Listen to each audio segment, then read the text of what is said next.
내가 힘들지. 자, 아니, 다 자, 힘들어요. 응원 한마디 해주시고. 네. 아무튼 스님 축하드립니다. 대국을 그 스님께서 이제 직접으로 이제 시작하시니까 잘 되길 바라겠습니다. 시험은 잘 되는 거예요. 이제 여러 사람들 이제 많이 들어오면 그 별풍선 많이 받으면 이제 네. 이게 잘 되는 거죠. 별풍선은 제가 받습니다. 네, 야. 선생님이 잘해주시면 제가 부자 됩니다, 선생님. 이거 괜찮은데?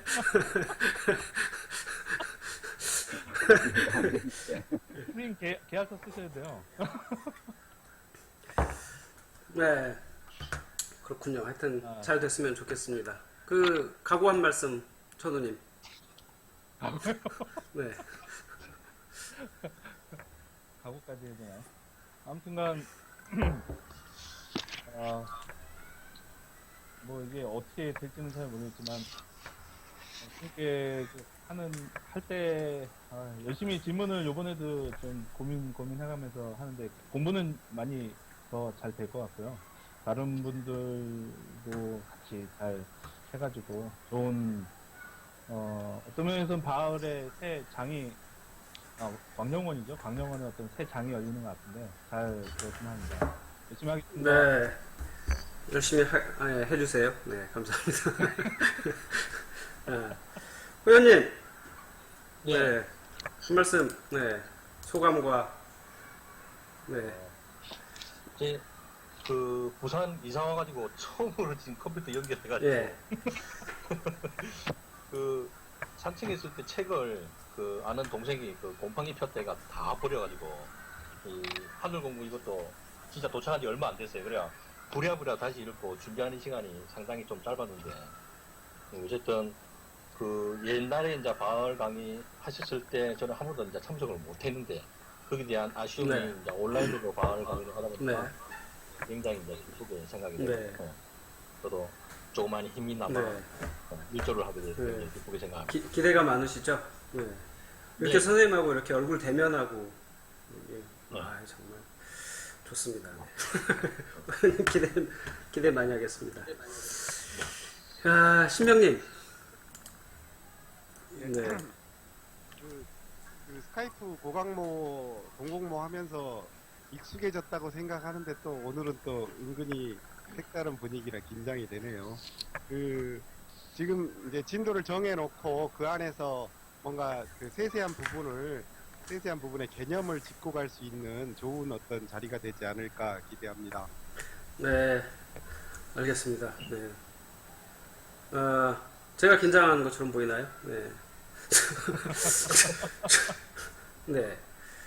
마이크 지금 다른 분들 목소리가 좀 잘 안 들린다고 그러는데요. 이게 그러게요. 스카이프는 오른쪽만 들린다고. 저도 지금 스카이프가 한쪽만 들리네요. 이게 사운드가 안 돼. 네. 스테레오가 안 돼. 사운드가 지금 오늘 조금 방송 미미한 거는 뭐 앞으로 차츰 나아지겠죠. 네. 일단 그렇습니다. 네. 현관님. 저는 뭐 간단하게 얘기하면 가문이에요. 가문에 방송 출연? 네. 네, 그렇죠. 이건 뭐 전 세계 방송 나가는 거니까 일단 그렇군요. 네. 끝이에요? 더 길게 얘기하면 시간만 잡아먹는 거 같아요. 아니, 저보다 이제 선생님이 무슨 얘기를 하시나 다른 분들이 이렇게 촉각을 이렇게 촉 좋아 이러고 계시니까 알겠습니다. 그냥 그럴 수 있다. 그래요. 오늘 같이 하기로 하셨던 자연님은 사정상 못하셔서 패널 이렇게 현관님, 천우님, 호연님, 신명님 이렇게 네 분과 함께 진행하는 걸로 하겠습니다.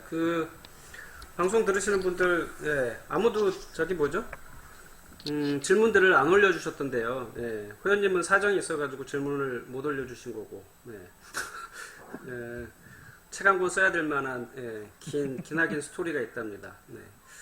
근데 다른 분들은 별로 궁금하신 게 없나 봐요. 그래서 아무도 안 올려주셔서 아무튼 오늘 선생님 강의 하시는 중에 혹시 궁금하신 내용이 있으면 채팅창에 올려주시면 제가 선생님께 전달을 드리도록 하겠습니다. 네. 그 하늘 공부 지난번에 했던 거 뒤이어서 오늘 선생님 저기 대전에서 발 하신 거 다음 여기까지 맞나요? 제가 사실 강의를 선생님 안 들어봐서 대충 제목만 보고 여기쯤일 거라고 생각했는데 아무튼 뭐 네. 그 자천의 전체적 원리 설명들이라고 되어 있는 부분인데요. 전체적 원리 창조론하고 창조론 설명 그리고 원신 운명론까지 되어 있는 부분에 대한 간략한 설명과 선생님이 그 글을 쓰신 의도 및 기타 등등 길게 좀 한 말씀 해주시죠.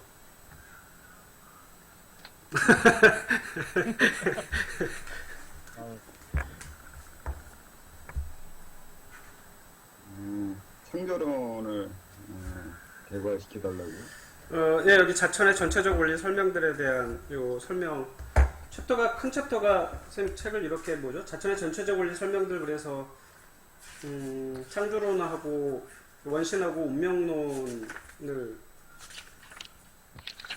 큰 챕터 안에 이렇게 책이 이렇게 편집이 되어 있어요, 선생님. 예. 자천의 전체적 원리 설명을 이렇게 쓰신 것도 이유가 있으실 것 같은데. 네, 전체적으로 쓰려고. 네. 전체적으로 한번 다시 한번 이게 설명을 좀. 네. 이때 생각이요, 이때. 이거 하늘 공부 쓸 때 억지로 만드는 개념이긴 합니다. 이게 전 창조론으로 시작한 거는 그 사람들이 외부를 본다고 해야 되나. 요즘 서양 영향으로 자꾸 외부에 관심을 갖는 것도 있고 중요한 건 자기 자신부터라는 거예요. 자기부터 성장해야 된다고 해야 돼. 이건 일종의 의도적으로 쓴 거예요, 창조론은. 나로부터 비롯한다는 그 전환을 강조하기 위해서 공부를 하는데 그리고 나로부터 내가 중심이 되어서 시작해야 된다는 거예요. 그렇게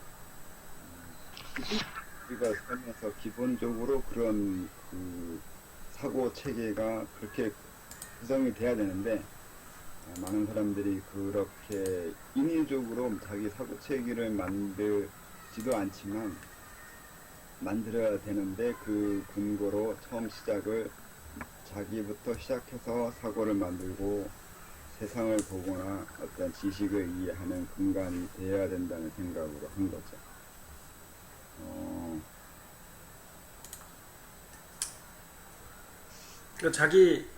자기 창조를 말씀하시는 거죠? 그거를 지금 창조론으로. 이거 사람들이 잘 모를 것 같아요. 뭘 모르냐면 여기에 써 있는 것처럼 뭐 만약에 과학적으로 하면 빅뱅처럼 뭐 우주 창조나 세상 창조를 말하거나 뭐 과거처럼 신화적인 것도 이유가 있어서 설명하긴 한데 다들 단순히 세상 만들어지는 걸 설명하려는 게 아니라 세상 창조 신화로 인해서 의도하는 것들이 다 신화마다 있어요. 근데 이제 그런 것들은 외부가 창조되는 거고 내가 창조되는 거야. 내가 어디서부터 시작됐는가를 이제 이런 것은 관심이 없고 또 이렇게 생각할 수도 있다는 거에 대해서 생각을 안 하니까 한번 해보려고. 그래서 의도성이 있다고 하는 거죠. 인위적으로 이렇게 했던 거죠. 그러니까 이게 자기 비롯함이에요. 언제 나라는 존재가 시작했는지를 설명하는 거거든요. 윤회적인 면이 강조되어 있는 거죠. 윤회하면서. 그리고 또 멀리 보는 거예요. 세상을 이 생만 보는 게 아니라 다음 생 그리고 전체적으로 좀 더 넓은 의미로서 그 시간 간격에 좀 사람들이 커져야 되는데 커지려고 할 때 그 근거로서 시간적으로 어느 정도를 염두에 두고 자기를 생각해야 하는 것도 있거든요. 항상 하다 보면 보편과 특수를 염두에 두면서 그러니까 부분 전체를 같이 보는 연습을 항상 해야 돼요. 그렇지 않으면 그렇지 않으면이 아니라 그래야 항상 자기 입지를 정하고 입지가 정해져야 위치를 이해하고 위치를 이해한 위치에서 자기가 할 수 있는 일이나 지금의 한계성이나 경계를 알게 되거든요. 그런 것 때문이라도 이런 부분을 염두에 두면서 사고책을 만들어야 돼요. 그러니까 중요한 거는 사고책을 만든다는 거예요. 인위적으로, 그러니까 의도적으로 내가 중심이 돼서 사고체계를 만들어야 된다는 건데 그걸 하기 위해서 이제 하나하나 구조적으로 여기에 뭐 이제 자천에 대해서만 설명하면 이제 신체나 신법, 금전, 단계적 원리 이런 것들이 우선 기본적으로 알고 있으면 이후에 다른 공부할 때나 다른 계속 자천해 나갈 때 기준이 돼요. 어떤 걸 이해할 기준이 생각을 하고 이해하고 지식을 쌓으려면 그걸 이해하거나 비교하고 분석할 기준이 있으면 돼. 그래서 그런 식의 기준이 하기 위해서 만들어 놓은 거.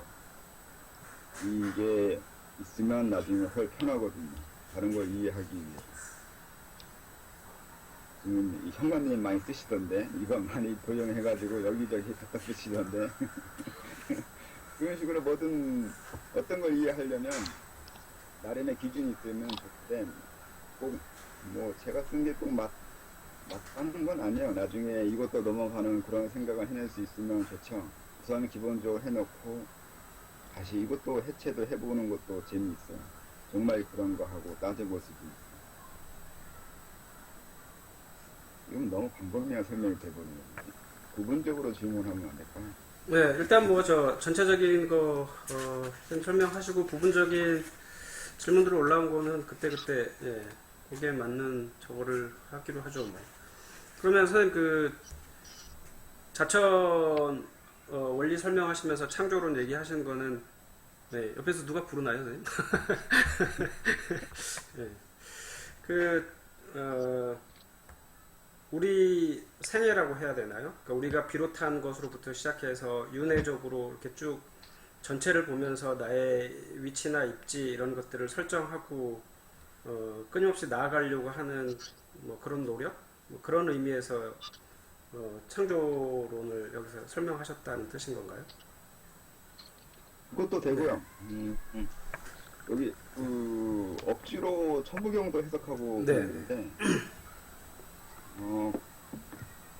중요한 게 이거는 이 창조론은 이대로 설명하면 그냥 간단하게 말하면 내가 자연물 중에 뭐냐 그러니까 뭐 동물이냐 나무냐 아니면 광물이냐 이렇게 되는 거고 그게 윤회에 와서 나에게 이루었고 또 내가 또 이후에도 계속 윤회 나갈 거고 하면서 주체가 상당히 애매해요. 이걸 이후에 원신이라고 말할 수도 있는데 그러니까 이건 자아가 아니잖아. 자아가 윤회되어 가는 과정이 아니에요. 자아는 한 생애에서만 필요하는 거고 자이면이라고 하는 그러니까 이 여기 있는 창조론의 주인은 지금 애매하죠. 여러분도 개념 잡기가 어렵잖아요. 누가 이렇게 윤회에 가냐고. 그래서 뒤에 원신을 쓰기도 했지만 이런 식으로 애매하긴 하지만 이런 윤회가 진행된다는 거고 또 다른 것은 일종의 나의 욕구가 지금 생기고 찰나생 찰나멸의 개념에 의해서 항상 저는 멸하고 다시 지금 생성되는 거예요. 창조론의 일종의 이렇게 두 개가 돼요. 지금 나오는 거, 내가 지금 이렇게 말하려고 하고 뭔가 의도를 보여주려고 이렇게 애쓰려고 하는 이 욕구가 나오는 거예요. 이거 지금 나오는 거잖아요. 지금 만들고 있다고. 지금 이 순간 내가 욕구를 표현하려고 하고 표현해내면서 계속 뭔가를 새롭게 만들어가고 있잖아요. 지금 이 순간에서 이 창조론하고 방금 여기 말한 이 창조론하고 이 두 가지요. 이거 다 나예요. 나 두 가지의 나예요.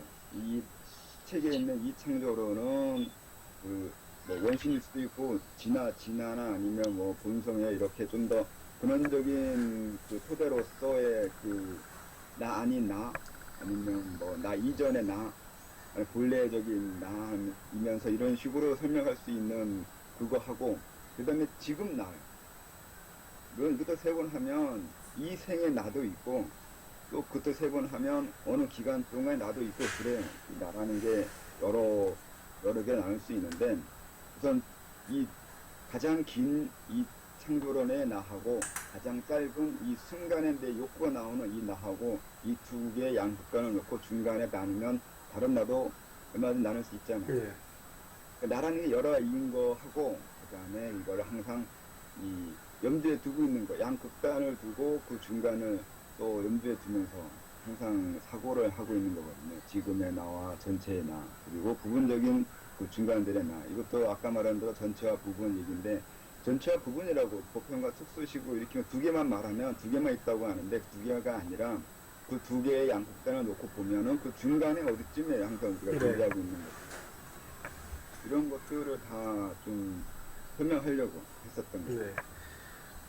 그 선생님 그 말씀 나오신 김에 질문에도 나와 있었는데 그 윤회 주체가 그러면 아까 저 우리 카페 누가 올리셨죠? 의수단전님이셨던가요? 신명님 그 이번 질문에 같이 올리셨죠. 그래서 영백 혼 중에 뭐 어떤 게 윤회의 주체인지에 대한 질문도 있고 그랬는데 지금 그 분명히 자아라고 지금 선생님 말씀하신 개념으로 보면 자아는 지금 이번 생에 나라고 할 수 있는 그것을 자아라고 하는 거고 윤회의 주체는 원신이라고 볼 수 있는 건가요, 선생님? 네, 우선 그런 식으로 말을 정하는 게 좋겠죠. 네. 딱히 원신이라고 그것이라는 게 아니라 이름을 짓는 거예요. 이름을 지어놓은 거지. 그 이름이 그거인 건 아니잖아요. 네. 이름은 나중에 그걸 설명하려고 어떤 개념을 설명하기 위해서 일종의 규정해 놓잖아요. 네.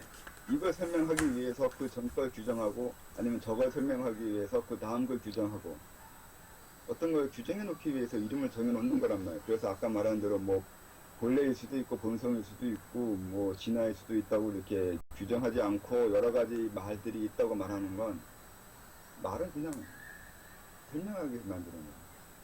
뭐가 윤회냐고 그러니까 그 중에 그래서 영이 윤회냐 네. 혼이 윤회냐 이렇게 말해봐야 의미가 없으면 영을 뭐라고 생각하는 거냐가 먼저 설명해줘야 돼. 네. 뭘 영이라고 생각하냐. 그래야 결과가 돼요. 영이 윤회하냐고 아니면 원신이냐고 아니면 뭐냐고 이렇게 얘기할 수 없어요. 다 사용하는 사람마다 영을 사용하는 사람마다 원신이란 말을 쓰는 사람마다 개념이 달라. 우리가 모두 같은 개념을 공유하고 있지 않잖아.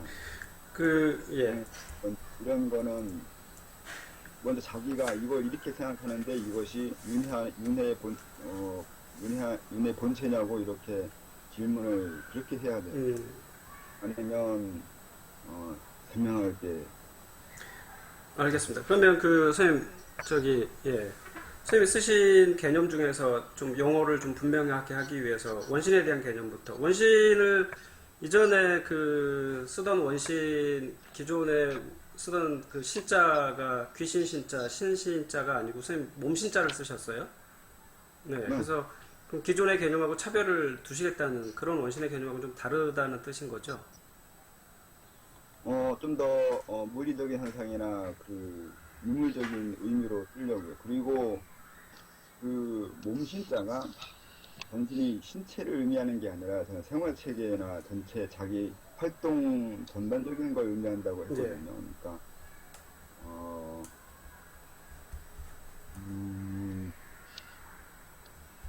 이 몸을 설명해 주는 게 상당히 어렵긴 해요. 몸이 뭐냐고 하면 내가 살아온 모든 내 삶의 총체라고 해야 되나? 그걸 다 몸이라고 한다고 하거든요. 그러니까 원신이라고 했을 때 그 원신이 우선은 인간의 형태라고 하고 그래서 몸이고 그 다음에 몸의 의미는 인간의 형태를 이용해서 활동하는 거라는 아까 두 가지 의미가 같이 있는 의미로 썼거든요. 원래 이 몸이라는 개념은 눈에 보이는 신체적인 거 하고 그 다음에 그 신체가 활동하잖아요. 네. 살아가잖아요. 네. 몸이 움직인 거리도 있지만 그 살아가면서 자기가 느꼈던 감정도 있고 경험도 있고 체험도 있고 하려고 애썼던 여러 의지도 있고 하는 그러면서 활동한 공간들, 시간들, 그리고 대인 관계들 이런 것들 다 합쳐서 하나의 몸이라고. 그래서 몸이란 말을 썼죠. 진짜. 이건 그냥 저의 그냥 개인적인 용어 중에 하나인데요. 육체를 몸의 더듬이 이렇게 비유를 하면 어느 정도 의미가 포괄될까요? 감각기관식으로만 이해하면 감각에 해당하는 그러니까 더듬는 것만 생각하는 것이 되는 것 같고 육체가 어느 한 공간 어떤 차원이라 하면 차원이나 세상에 존재하기 위한 그 매개체 그 개념이 더 강한 것도 있을 것 같아요. 더듬이는 감각기관이고 육체는 매개체고 내가 이 차원 아니면 이 세상이요 이 3차원 물리세계라고 해야 되나 여기에 존재하기 위해서는 이 차원의 그 매개체. 적합하게 구성된 그것에 내가 살아야 되는 것, 들어와야 되잖아요. 그러니까 육체라고 하는 게 단순히 감각기관의 더듬이만 아니고 여기에서 활동할 수 있는 가장 적합한 형태의 매개 뭐 이런 개념이라는 거죠. 육체는 그런 육체의 개념하고 이제 선생님의 몸의 개념은 분명히 차이가 있는 거고요. 몸이라고 했을 때. 몸에 포함되죠, 그것도. 예. 그러면은 선생님 그 바른 몸이라고 표현을 하셨는데 그게 이제 넷에서 분명히 굉장히 중요한 관절이 되는 것 같은데요. 바른 몸이 나오고 난 다음에 그 원신이 나간다고 말씀하셨을 때 그 원신은 같은 원신이라고 봐야 되는 건가요? 아니면 그게 개념 혼란이 있어요. 그러니까 그 책을 또 그렇게 쓴 것이 차이나에서 넘어온 수련사나 기본적으로 알려져 있는 수련사의 이제 원신이란 말을 가지고 사용하니까 나도 이제 따라서 쓴 건데 엄밀히는 원신이 아니라 에라라고 했죠. 네. 그리고 그러니까 원신이라는 게 기존에 있는 개념들이 있어가지고 그거하고 차별두기도 어렵고 혼란하게 막 섞어 쓰니까 그것도 어렵긴 하는데 중요한 거는 그러니까 이 바른 몸이 생성 딱 되자마자 얼마 안 있어 이게 출신하는 걸 해야 돼. 네. 중요한 건 그거예요. 이걸 원신이라고 얘기하냐, 막 이름 짓는 건 그 다음 문제인 거고, 그것보다 중요한 거는 이 현상이 누구나 다 보편적으로 있는 현상이에요. 다른 몸이 만들어지면 이건 나가야 돼요. 나가봐야 돼요. 이게 내가 알든 모르든, 이거는 차이나에서는 이제 억지로라도 내가 봐야 된다고 이렇게 얘기하는데, 그건 그렇지 않고, 알아서 나가요. 이게 하나의 과정이에요. 나간 그 천지 기운을 해봐야 돼요.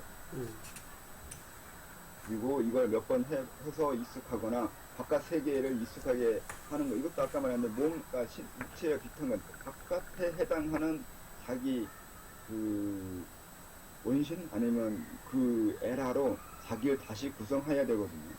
몸 안에서만 됐기 때문에 몸 안에서만 만들어진 거고 나가보면 나간 것에 익숙해진 것으로 변형이 일어나요. 그러니까 만약에 물 속에 들어가 봐야 물이 어떻다는 걸 알고 네. 나중에 헤엄을 뛰는 요령을 터득할 거 아니에요. 그처럼 이것도 몸 밖을 나가봐야 네. 어느 정도의 거리를 나가보고 그쪽에 익숙해져야 이게 들고 나는 것 아니면 이후에 그 외부 세계와 접촉하는 것에 익숙해져요. 네. 그러니까 구성하기 위해서 이거 나가는 일을 할 수밖에 없어요. 그래서 나가는 거예요. 선생님 그러면은 어쩔 수 없는 단계. 네. 그러면은 바른 몸이 만들어지고 나서 나가는 그거를 이전에 그 차이나 애들이 뭐 원신이나 양신이라고 했던 그 말과는 다르게 그냥 저희는 에라라는 말로 이해하면 되겠네요. 나가는 것 자체만 중요시 여기거든요, 차이는. 네. 근데 그건 한 번, 한두 번, 그러니까 몇 번이면 돼요. 몇 번이면 되는 거고, 그 이후에는 내가 인위적으로 나가야 되거든요. 네. 그걸 에라라고 하는 거예요. 네. 그러니까 저절로 나가는 거야 되고, 수련상으로 나가는 개념은 에라는 좀 엄밀히는 아닐 수도 있어요, 지금. 그 에라 말고 또 의식이 있냐 없냐의 차이로 마에 어떤가요, 선생님? 네, 마예요. 대부분은 이 마예가 알아서 나돌아다녀요. 그러니까 수련상으로 내가 알든 모르든 나가는 것도 거의 마예 같은데 네. 이게 수련상에 말했던 어쩔 수 없이 나가 봐야 되는 거는 수련의 문제인 거고 그 이후에도 일상적으로 우리가 하는 것은 마예 아니면 에라예요. 마예가 나돌아다녀요. 그러면 지금 마에나 에라는 바른 몸이 만들어지고 난 다음에 그 차이나에서 양신이라고 부르는 거를 말씀하시는 거죠.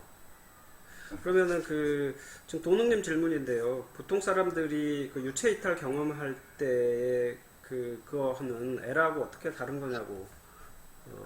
유체 이탈은 지금 말하는 거 아무 관계 없잖아요. 지금 말하는 거는 나가는 그 본체가 본체의 질 무엇이 나가고 들어오냐가 중요한 거지.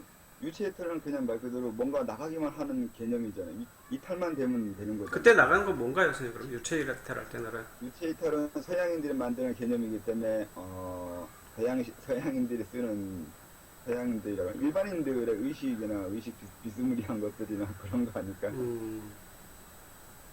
우리는 혼이라고 그랬지. 옛날 사람은 혼유법이라고 해서 혼이 나간다고 했죠. 근데 혼도 여러 종류라서 되게 의식도 층이 있어요. 그래서 그러니까 일상적으로 돌아다니는 거, 일반인도 돌아다니는 것이 자기도 마에 비슷한 것이 있어요. 자기도 모르지만 날아다니는 의식이 있어요. 바다 나와서 돌아다니는 거. 또 거기에서 한 단계 더 밑으로 내려가면 이제 그게 유차 이탈이나 이제 그런 개념으로 자기 몸을 못 움직이면서 의식이 빠져나가는 것이 있는데 이게 그냥 혼이라고 할 거예요. 혼이요?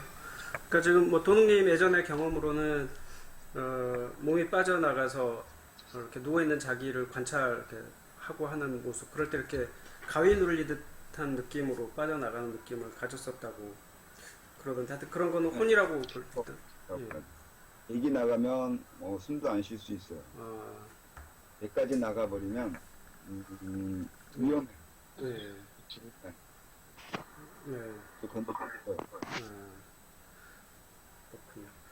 나가는 건 여러 가지가 나갈 수 있어요. 혼도 나고 백도 나가고. 네. 그러니까 뭘 나갈지는 나갈 때마다 봐야 돼요. 얘가 뭐 어디까지 나가는지요.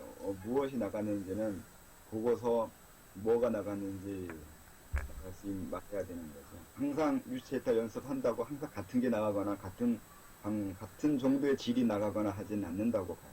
네.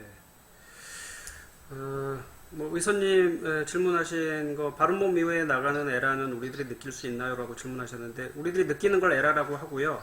못 느끼는 거는 의식하지 못하고 나가는 거는 마에라고 한다고 쌤이 이렇게 정리를 해주신 거고요. 선생님, 그러면 책에 지금 쓰신 원신 얘기는 지금 바른 몸 만들어지고 난 다음에 나가는 에라나 마에하고는 좀 다른 개념인 것 같아요. 원래 본래 내가 왔던 뭐 윤회를 거쳐온 뭐 진화라고 해야 되나요? 예. 완벽하게 다르지도 완벽하게 뭐 엄밀히는 다른데 네. 그래도 비슷하게 설명과 말이 비슷한 이유는 다른 몸이 만들어지거나 아니면 그 이상이 되면 그게 자기의 본래가 돼요. 그러니까 본성이나 또 아까 말한 대로 그 부분이요. 그것이 돼요. 그거와 그거하고 같은 것이 되는 거죠. 이게 꼭 맞는 건 아닌데 그 불교 유식으로 설명하면 아레야식이나 뭐 부식이나 이런 것이 몸을 만든 것이 돼요. 이 원신이라는 게 이 부분이 이 부분이 몸으로서 구체성을 띈 거고, 이게 움직이게 한 거, 그러니까 그만큼 자기 의지가 강화된 거죠. 어떤 면에서는 자기 요즘은 말하면 의식으로 만든 개념이에요. 그러니까 저 밑바닥에 있는 심층인 건데 그것을 드러내게 해서 그것이 활동할 수 있고 인위적으로 움직이고 내 의식으로까지 끌어올게 한 게 다른 몸이라고. 개념이 이 부분이 상당히 이해를 못하는 부분인 건데 옛날 사람들 그 설명하지는 않았는데 알고는 있었어요. 말이 이렇게 이름이 있잖아요. 신에다가 앞에다 원을 써가지고 원신이라고 해요. 신이라는 건 생활이거나 의식적이거나 감정 활동인데 거기에 원신이라고 하면서 어떤 실체가 있는 듯이 설명하기 시작하면서 말하는 거 보면 옛날 사람도 알고 있었어요. 이런 식으로 사고를. 근데 자세하게 이렇게 논리적으로 설명하지는 않거든요. 알아서 알아래요. 알아서 알아야 돼요. 이름을 써줬으면 벌써 다 설명해 준 거라고 되는 거거든요. 벌써 돼 있거든요. 그러니까 신에다가 원신 집 써놓고 하면서 의도성을 보여주는 게 그런 의미 같아요. 그러니까 원신이 윤회하고 있는데 그 윤회하는 그 원신에 해당하는 것을 다시 재구성해서 다른 몸처럼 이런 황금빛 몸으로 만들어 오는 원신으로 변형을 시키면 너는 신이다 이렇게 되는 거예요. 옛날 식으로 말하면. 드디어 너는 신의 그 존중 받을 수 있는 신입이라고 그러는데 신에 들어갔다고. 신의 세계. 그러니까 신선이 됐다고 하는 거야. 그걸 인정해 주는 거다. 그래서 신선이라는 것은 그 근원 세계에 들어간 존재들이잖아요. 그 원신 얘기에서 지금 현관님도 질문에 썼었는데요. 그 원신 얘기 이를테면 우리가 그러니까 하나부터 이렇게 쭉 8가지 설명하신 것 중에 하나 비롯되는 그 하나가 어떤 물질로부터 왔다고 하면 그 태백산 선생님 예로 들어주셨었는데 태백산의 곰이었으면 내 하나는 태백산이라고 말씀하신 거 현관님 질문이 정확하게 어떤 거였죠? 현관님? 지금 뭐 제 질문은 선생님이 말씀하신 거에 이제 답변이 됐는데 말씀하신 다음에 이제 순간적으로 떠오른 질문은 되게 제가 곰이고 제 원신이 태백산이라고 하면 곰이 한 마리가 아닐 수가 있잖아요. 지금 막 퍼뜩 떠오른 질문인데 그러면 태백산에서 곰이 여러 마리면 그 여러 마리는 전부 나의 분신? 이렇게 이해를 해도 되겠습니다. 그러면 저는 우리 엄마 분신이에요.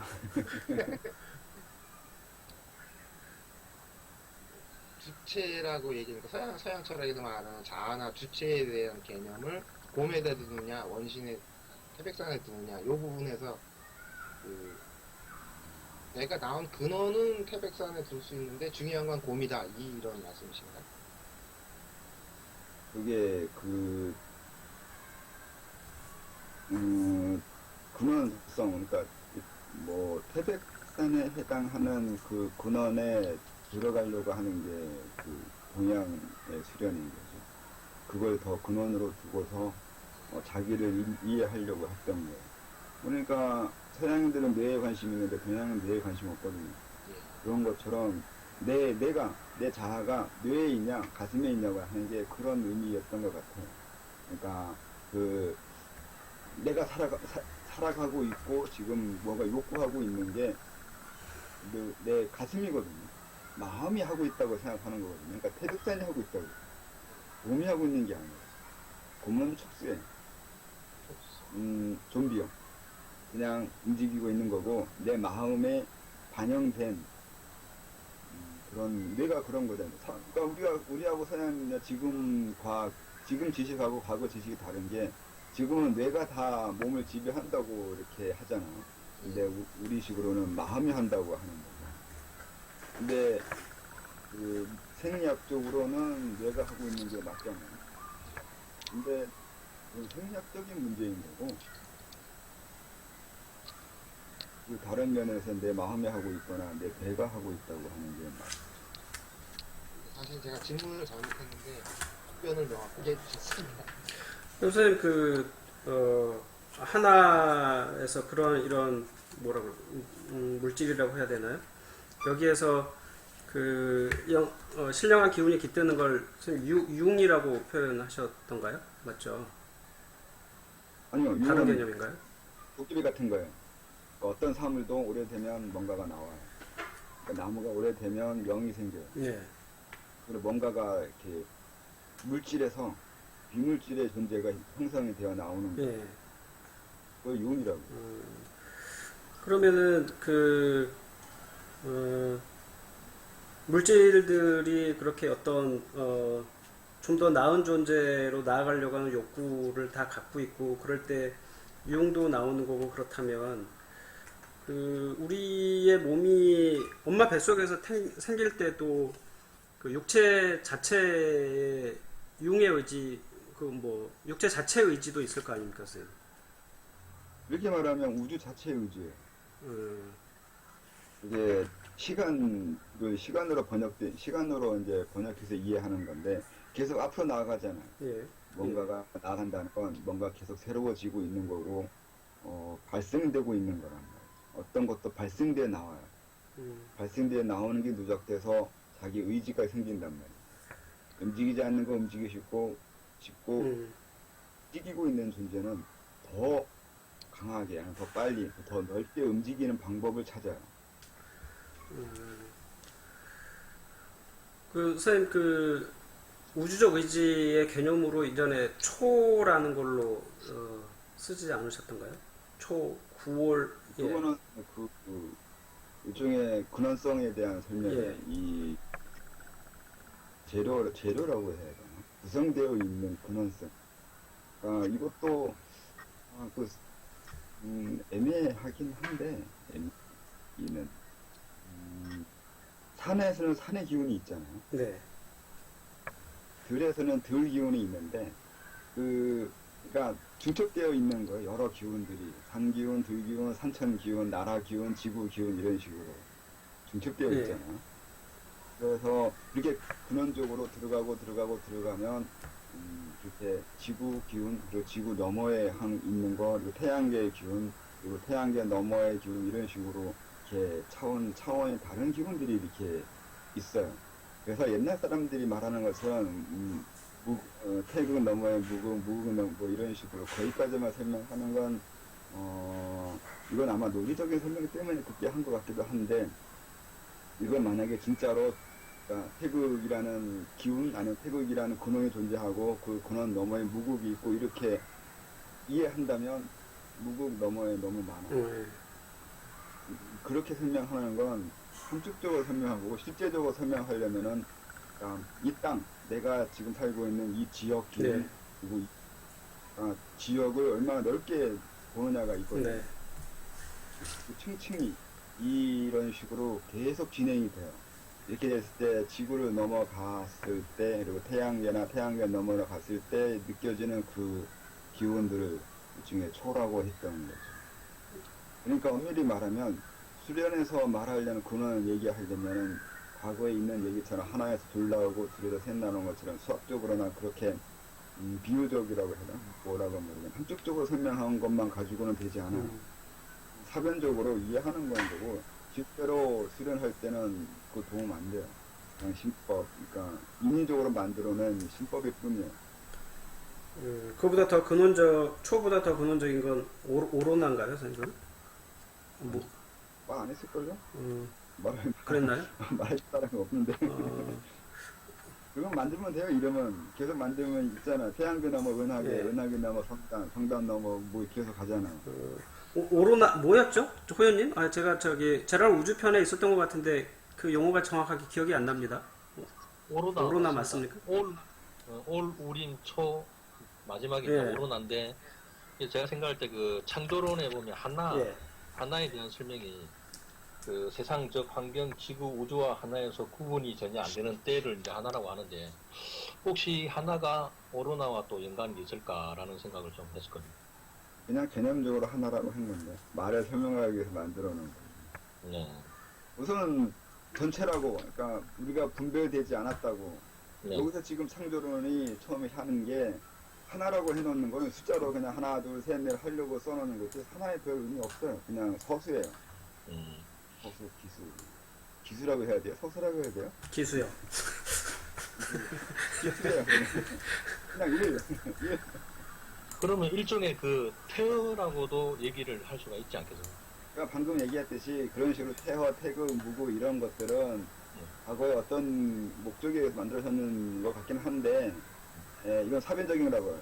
관념적인 거라고요. 실제적으로 우리가 수련할 때는 뭐 일종의 내가 4단이면 5단을 근거 두고 10법 걸다는 이제 5단이 더 근원이잖아. 네. 네. 4단보다는 5단이 근원이잖아. 이걸 태호라고 한다고요. 그냥 5단이라고 안 하고 이런 식으로 내 앞에 있는 그 내가 목적으로 하고 있는 근원으로 이런 식으로 쓴다면 몰라도 만약에 그런 것이 아니라면 그런 개념, 과거의 그런 개념들은 별로 의미가 없어요. 왜 의미가 없냐면 아까 얘기했잖아요. 그런 식으로 그러니까 그건 논리 만들어 놓은 거잖아요. 수학이잖아요. 다 설명하게 뭐 하니까 함축해가지고 그냥 간단하게 1, 2, 3이잖아. 근데 실제적으로 우리가 수련을 할 때는 구체적으로 내가 어느 근원과 연관해서 내가 수련이 되는가가 설명하게 되면 아까 말한 대로 이런 식으로 내가 살고 있는 고향 또한 여기실 말하면 여기 동, 구, 시 그리고 국가 이런 식으로 대륙 넘어 또 지구 이런 식으로 이렇게 퍼져가는 이렇게 설명하는 게 원래 더 맞다고요. 그래야 내가 이거 커가는 이 지역 커가는 거하고 완주 커가는 거하고 의식 커가는 거하고 마음 커가는 거 다 원래 이렇게 해요. 이렇게 하는 게 맞아요. 그 옛날에 그 고대에는 원래 더 이런 식으로 설명을 했어요. 그 옛날에 가장 또 이거 함축해가지고 7단계라고 설명하고 그렇게 했는데 이것도 많다 해가지고 그냥 하나 둘 많다잖아요. 오행, 음양, 태극, 무구 딱 4개. 이거 하나 둘 많다잖아요. 그렇게 설명하는 거는 막 근데 이거 가지고 엄청나게 의미가 있는다고 하는데 그건 뭐 논리적으로 수학적으로 아무리 복잡하게 한다 하더라도 그건 그런 문제인 거고 만약에 이걸 가지고 수련을 하나하나 위로 상승되어 가는 것으로 하고 싶다면은 제가 말하는 대로 이 지역적인 크기로 단계적으로 이해하면서 가는 것이 더 실제적이라고요. 그러니까 관념적인 이론은 그렇게 옛날 사람처럼 하는 거고 실제적인 이론은 제가 말한 이런 식이라고. 그래서 그 해선님 질문 중에 선생님께서 수도를 하시면서 이해하시는 근원은 어떤 의미의 어느 정도의 범위의 근원인가요? 라고 질문을 하셨는데요. 아까 그 질문에 대한 거는 설명을 좀 해주신 것 같은데 이 질문을 개인적인 선생님께로의 질문으로 던지면 선생님의 근원은 말할 때마다 질문 하나 사람에 따라서 다 그럼 제가 저한테 질문하면서 그러면 너는 근원이 어디냐고 이렇게 질문하면은 그건 제 한계를 얘기하는 거예요. 그래서 그게 오로나인 줄 알았습니다. 그것도 만들어낸 개념인데 네, 만들어낸 개념이라고 쓰시면서 또 실제적이기도 하다고 이렇게 슬쩍 흘리셔서 거기까지 가보고 그걸로 이루어진 거를 뭐 느껴봐야 이렇게 그렇죠. 그렇게 기억이 되는데 아무튼 거기까지 가본 걸로는 해선님의 질문에 대한 대답은 그냥 오로나 정도로 하겠습니다. 발음 잘하세요.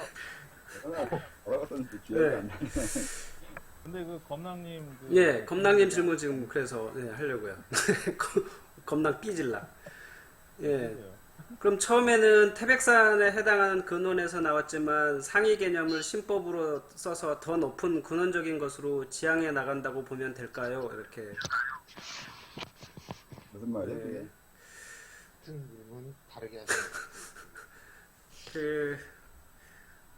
아까 형관님 얘기할 때 다 얘기하신 것 같습니다. 된 것 같아요. 그래서 그냥 넘어가려고 그랬는데요. 선생님 혹시 채팅창 보시고 계시나요? 아니 안 들어갔어요. 네.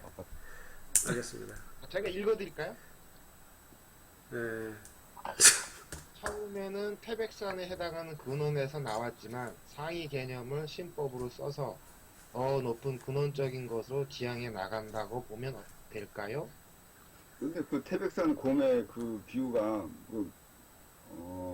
내가 비롯하는 게 곰이란 뜻이에요. 태백산 뜻이에요. 그 질문이 어디서부터 나온 건지가 비롯한 거는 태백산이라는 의미. 하나를 선생님 태백산으로 설명을 책에서 하셨죠. 예, 그래서 책에서는 그 태백산이 속한 더 큰 땅을 넘어가는 것이 한계 돌파가 된다. 그래서 한반도 대륙 더 큰 땅으로 이렇게 선생님 쓰셨는데 좀 전에 예, 똑같이 설명을 하신 것 같은데요. 그리고 검랑님도 아까 대답이 나온 것 같았음이라고 예, 썼습니다. 선생님 신경 안 쓰셔도 될 것 같습니다. 네. 예. 그래도 자세히 설명해야지. 그럼 내가 태백산 정령으로 시작했다고요? 이제 그렇죠. 하나가 태백산 곰이라면 내가 예. 하나가 곰이라고 하는 그런 개념이 아닌데. 그러니까 내가 태백산의 곰이었다면 지금 선생님 책 55페이지에 그 하나로 쭉 소급해 갈 때 지금 드신 얘가 태백산 아마 곰을 정령으로 바꾸시면 돼요. 곰이라. 태백산에 곰이 있습니다. 선생님. 태백산의 정령을 곰으로 곰을 정령이라는 단어로 바꾸시면 맥락이 같을 것 같습니다. 제 생각에.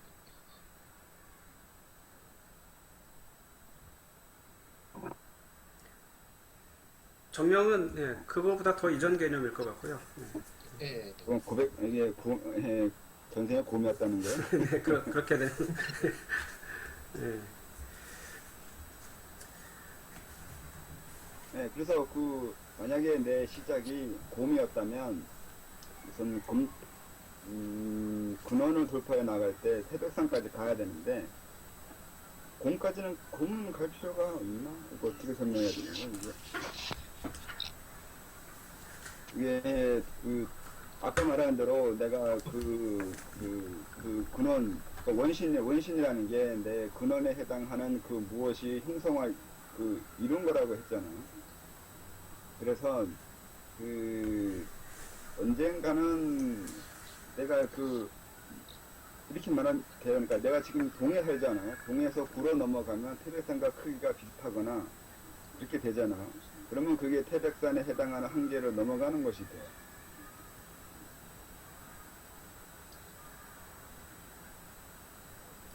왜?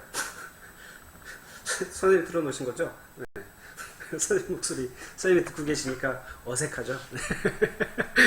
엄청 어색합니다. 네. 네, 그래서 그렇게 과거로 이게 유치해 가면서 수련하는 방법, 그러니까 그렇게 설명할 수도 있는 거고, 그게 아니라 이제 앞으로 설명하면 이렇게 된다고요. 그러니까 태백산이 9 크기면 그러니까 완주가 9 크기 정도까지 되면 태백산을 넘어가는 거고, 10 크기, 서울시 정도 크기 정도 되면 이제 태백산을 넘어가서 그 다음으로 가는 거고. 그런 식으로 이해하면 되겠죠. 그러면은 창조론에서 설명하신 이거는 천우님 질문하신 것처럼 예. 선생님 뭐 생각하세요? 설명이 좀 미진한 게 있으신 거죠? 네. 완주 크기하고 그거 그러니까요. 예, 살짝 그래서 지금 그 질문을 드리려고 했습니다. 그걸 계제의 딱 넘어가면 예. 될까요? 계제 단계로 이해해도 되는 건지. 어떤 거요? 지금 근원으로 자꾸 이렇게 그러니까 지금 하나에서 지금 뭐죠? 8가지 쭉 창조론 설명해놓은 단계가 지금 4시 저거였죠? 그 바른몸 만드는 거요. 그래서 이렇게 쭉 가는 8가지가 이렇게 가는 이거를 계제로 이해하신 거 아니었나요? 천우님? 질문이 정확하게 제가 기억이 잘 안 나는데. 계제로 이해하자기보다도 계제, 그거에 대한 힌트나 어떤 계제의 어떤 상태로 볼 수도 있지 않을까라는 생각이 들었어가지고 그래서 더 설명해 주실 게 있으시면 설명해 주셨으면 좋겠다라고 이제 질문에 썼어요. 없으면 말고? 네, 없으면 말고였어요. 언제나. 그냥 몰라요. 그럼 끝이잖아요. 네, 계제음이 맞죠? 4, 5, 6, 7 이거 그게 계제 4단, 5단, 6단하고 같은 개념이죠. 네. 네, 되게 비슷하게 느꼈던 게 어차피 일 하나라는 것도 이제 대상에서 독립하기 시작하는 그런 의미로 봐도 하나부터 시작하는 것도 그런 의미가 딱 있어가지고 그런 질문을 드렸었거든요. 네, 그래서 그렇게 했죠. 그런 거 염두에 두고 쓴 건 맞죠. 맞대입니다. 예. 네. 그러니까요. 그래서 그 뭐죠? 이를테면 뭐 원형 태백산 곰이든 뭐든 아니면 바위든 저기 여동비는 바위고 구봉님은 예 우리 태양보다 더 큰 태양이라고 쓰셨는데 하여튼 거기서부터 쭉 아까 전체와 부분의 관계 그렇게도 볼 수 있지만 또 선생님이 저기 아까 설명하신 바로 지금 이 순간에서의 창조 그것하고 그 사이에서의 예, 수많은 층차의 또 창조가 있을 것 같은데요, 선생님. 그 지금 아까 지금 바로 지금에서 아까 두 개 설명하셨지만 지금 나오는 계제로 이해하면 내가 기 하나라고 하는 게 분리되고 바로 서는 기단 일어서는 것 이렇게 볼 수도 있는 거잖아요, 선생님. 계제로 이해한다면. 그렇기도 하지만 꼭 그렇게 그런가요? 예. 너무 이렇게 춤추면 예. 좀 애매하게 설명해 놓으셔가지고. 나중에 4, 5, 6, 9부터는 이렇게 그 되게 계제 비슷한 것 같은데. 좀 많은데 앞에 1, 2는 좀 애매하더라고요. 뭐 물론 일반인들이 저들이 그러니까 자기 의식도 없는 지구 박테리아 기계 인형. 네. 해버리면 맞는 말인 예. 거고 그냥 또 생각하기 나름이긴 해요. 음, 이 2단, 그러니까 광단이 넘어가기 시작하면 이제 그 자기가 분리되어 나와서 그러니까 오히려 광단이 되면 하나가 되거든요. 예. 예. 합일이라는 개념을 이해하게 예, 되는데 합일해서 오히려 자기가 돼요. 거꾸로 음. 돼요. 합일해서 그 반발 신문에 의해서 자기가 있다는 걸 강조해요. 그런 의미로 맞아요. 맞기는 명확하게 맞는 부분이 있어요. 그렇게 했는데 생각 나름이에요. 어떻게 이해할지. 그 설명은 틀린 것 같은데 태백산은 하고 그걸 아무것도 너무 잘못한 것 같은데. 그놈의 곰 때문에 그렇구나, 곰. 네. 곰 때문에 헷갈립니다. 그 질문 누가 올린 거야, 도대체? 그러면 선생님 바른 몸이라고 하는 관절이 갖는 의미 중에 하나가 이렇게 쭉 윤회를 거듭해 오면서 만약에 이제 그 하나에서부터 지금까지 쭉 윤회를 거듭해 왔다면 수많은 내가 있는 거지 않습니까? 선생님? 거의 쓰레기에 가깝다고 할 만큼의 여러 가지 것들이 있는 거라고 볼 수 있는 거지 않습니까? 그럴 때 그걸 순수한 나로 만드는 게 바른몸, 금빛, 금단 이런 의미인 건가요? 태백산은 그게 이런 개념이 있어요. 그러니까 그 태백산이나 근원 그러니까 본성에 해당하거나 무극에 해당하거나 태허 이게 3단이에요. 3단. 그러니까 바른 몸이에요. 아까 말한 대로 신여 원신에 해당하는 부분이요. 그러니까 아래야식도 그렇고 그런 부분에 해당하는 근원성에 해당하는 게 그 금단이에요. 예. 그러니까 일반적으로 말하고 있는 모든 근원이나 본체에 해당하는 것들이 그 금단에 해당하는 부분이에요. 그래서 아마 태백산은 하고 일에 해당하는 부분은 금단, 거꾸로 금단에 해당하는 부분이 천지, 이 천지와 합의되어 있는 거, 이 천지 자체, 이게 3단인 거죠. 그래서 바른몸이 생성되는 데 중요한 이유는 바로 자기가 본체까지 들어갔다고. 그래서 이 3단이 이 갈림길이에요. 신이 되냐, 신이 되지 않냐. 내가 비롯한 태백산까지 들어갔다는 거예요. 이게 3단이라서 우리가 3단이 그래서 3단이 신이 됐다고 신이시라고 하는 거긴 하는데 엄밀히 말하면 이제 기초된 거예요. 여기가 시작이에요. 이제부터 저도 하나의 사람으로서 개체로서 인정받을 수 있는 그 갈림, 그 경계예요. 본능에 들어갔잖아. 근원과 합의됐잖아. 그럼 아까 구봉님은 태양보다 더 큰 태양이라고 그랬잖아요. 그거를 계제로 이제 쓰면 안 되고, 그게 3단일 때 근원을 넘어간다고 하실 때, 그 3단이 넘어가면 태양도 넘어갈 수 있다는 얘기랑 그렇게 이해했잖아요. 그런 경우는 이제 아까 얘기했듯이 크기로 얘기했잖아. 네. 동시 물질이 크면 네. 다른 거예요. 아, 그래서 그 태양계 정도라면 다른 대우를 해요. 아, 여기는 곰이잖아. 곰이 시작이잖아. 그래서 이 수준은 일반적인 거고 아, 만약에 시작이 태백산이면 이건 개념이 달라. 아, 3단 정도가 끝이 아니에요. 아, 그러니까 그죠. 구붕이 태양계보다 큰 태양을 했는데 얘네가 이 정도 구붕이 지금 만약에 예전에 22단이었는데 22단이었는데 그 정도 계절 가지고는 아직 태양계 자기 본에 들어가고 할 수 없어요.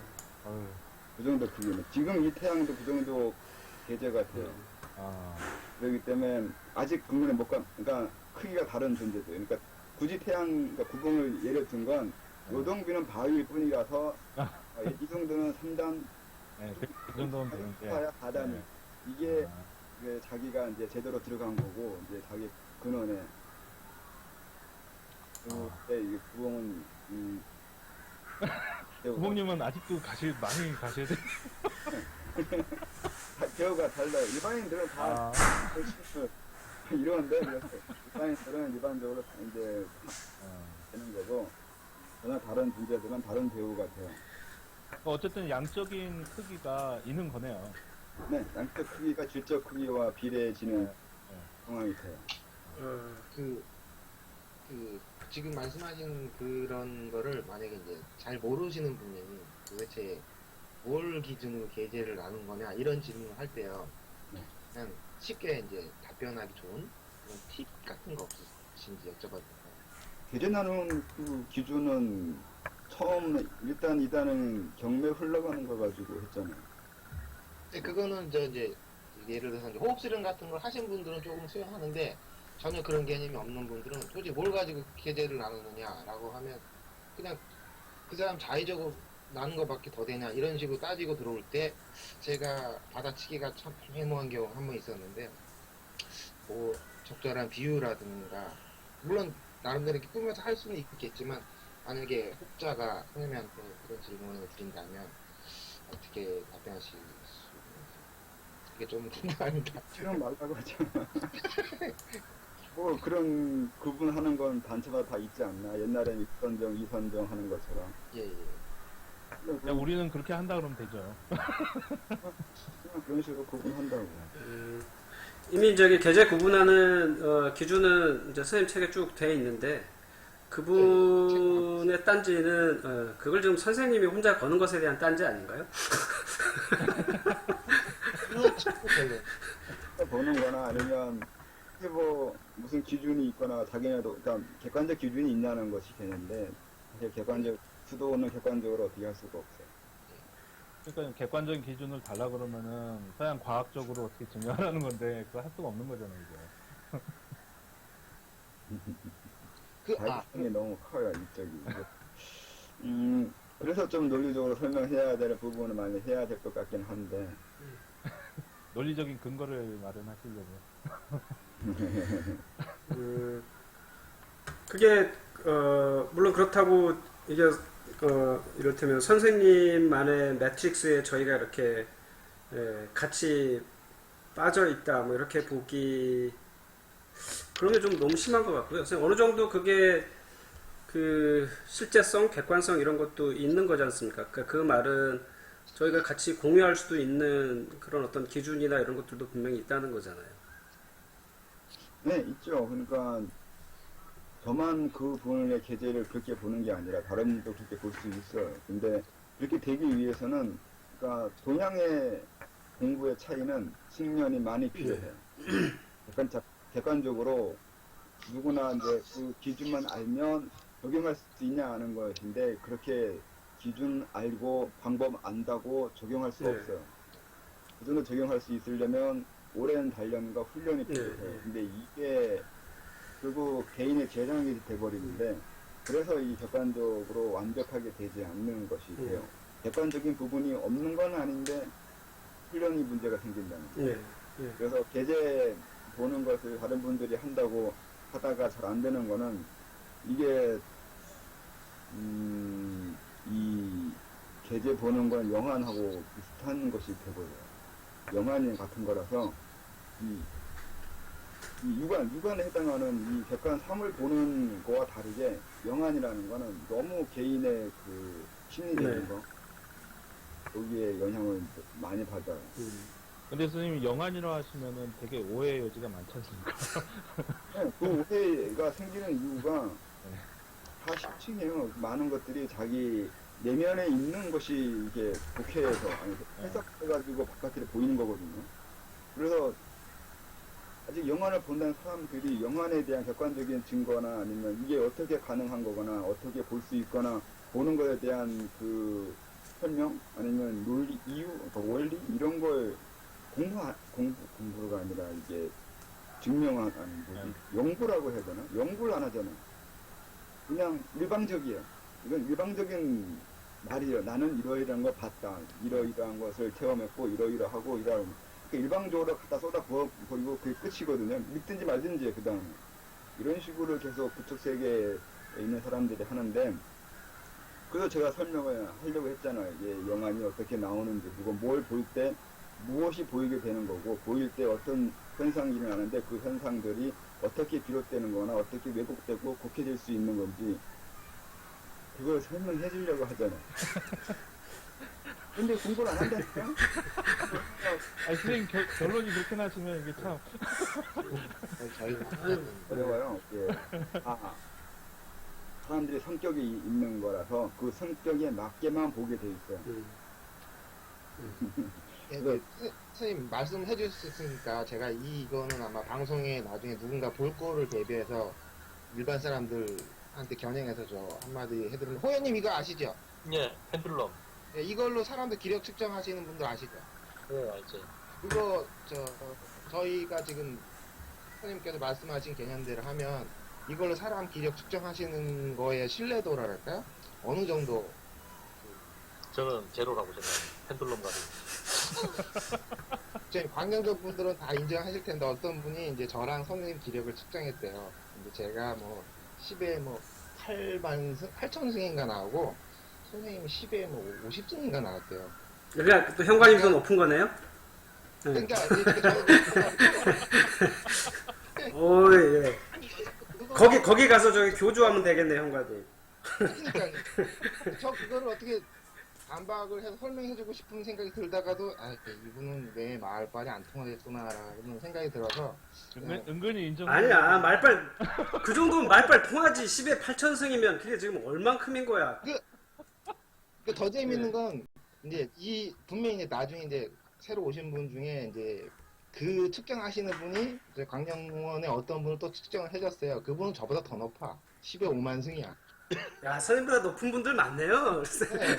선생님 몇이라고요? 네, 그래가지고 이번 기회를 통해서 이 얘기는 꼭 해드리고 싶었어요. 그거 아닙니다. 네. 예. 알겠습니다. 잠깐, 예, 선생님, 좀 오래됐는데요. 예, 화장실 다녀오실 시간 잠깐만 좀 쉬는 걸로 하죠, 뭐. 예, 예, 한 5분만 쉬었다가 하겠습니다. 방송, 일단 화면은 끄도록 하겠습니다.